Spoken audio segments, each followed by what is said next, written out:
এই যে বিগত 13 বছর ধরে আমাদের মাদ্রাসা অধ্যক্ষ হিসেবে আছে, বুঝছেন? উনি বিগত বছর ধরে যখন আওয়ামী লীগ ক্ষমতায় ছিল, ঠিক আছে, উনি তখন 12 বছর, বিগত 12 বছর উনি অনেক এই মাদ্রাসা ফান্ডের টাকা, অনেক টাকা আত্মসাৎ করেছে, ঠিক আছে। সে মাসে বেতন পায় ৭৬,০০০ টাকা মেবি, কিন্তু ওনার নামে প্রায় 100 কোটি টাকার মতো জমি আছে, ওনার বাসা অনেক কিছু আছে, ঠিক আছে। উনি এগুলো করলো কিভাবে? তারপর আমার মাদ্রাসাদের ছাত্রদের বিষয় হলো, এই মাদ্রাসা এতিমখানা ছিল, ওই এতিমখানায় একজন এতিম ছাত্র ছিল না, তারপর উনি মাসে বছরে লক্ষ লক্ষ টাকা আসতো, ওগুলো উনি আত্মসাৎ করছেন। তারপর 2020 সালের দিকে যখন মাদ্রাসা অডিট আসে, তখন ম্যাজিস্ট্রেট দেখে যে কোনো এতিম ছাত্রই নেই, তারপর এতিমখানা বন্ধ করে দেয়। তারপর এই পাশে একটা ভবন আছে অর্ধপূর্ণ, এই ভবনের জন্য 10 লক্ষ টাকার মতো আসছে, কিন্তু এই ভবনটা 9 বছর ধরে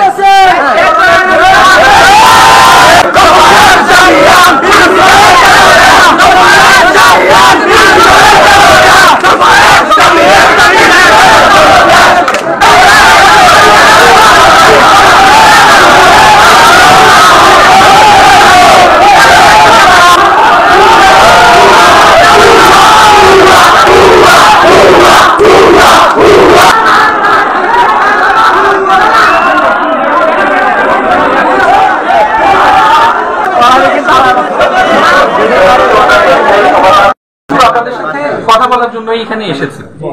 আপনাদের দাবি দেওয়া যেগুলো আছে, আপনাদের যারা প্রতিনিধি বন্ধু ছিল তাদের সাথে এখানে আমরা কথা বলছি। আপনারা কিন্তু জানেন যে এখন আপনার সরকারের নির্দেশনা অনুসারে এই প্রতিষ্ঠানের সভাপতি হিসেবে দায়িত্বে আছেন ডিসি স্যার। তো ডিসি স্যারের প্রতিনিধি হিসেবে স্যার এখানে এসএলএম স্যারকেও পাঠিয়েছেন, আমাদেরকেও পাঠিয়েছেন, এবং আপনারা কিন্তু একটা লিখিত অভিযোগ দিয়েছেন। এই লিখিত অভিযোগটা দেওয়ার পরে স্যার গতকাল রাতেই, এমন না যে আজকে আপনাদের আন্দোলনের প্রেক্ষিতে, আপনাদের যখন অভিযোগটা আপনারা তো বেশ কিছুদিন আগেই দিয়েছেন, দেওয়ার পরে গতকালই স্যার সিদ্ধান্ত নিয়েছেন যে আমাদের একজন ম্যাজিস্ট্রেট তদন্ত করবেন, এবং স্যার আমাকে এই বিষয়টা তদন্ত করতে স্যার বলেছেন। তো তদন্ত করার জন্য যে যে ডকুমেন্ট লাগবে সেই ডকুমেন্টগুলো অলরেডি আপনাদের বন্ধুরা আমাদের হাতে দিয়েছেন। পাশাপাশি আমরা এখানে যেই নথিপত্রগুলো আছে সেজন্য সবগুলা যে রুমগুলোতে নথিপত্র সংরক্ষিত আছে, এই রুমগুলো তালাবদ্ধ করে চাবি আমাদের জিম্মায় আমরা নিয়ে যাচ্ছি, এবং প্রিন্সিপাল সাহেব উনি আমাদের সাথে এখন যাবে।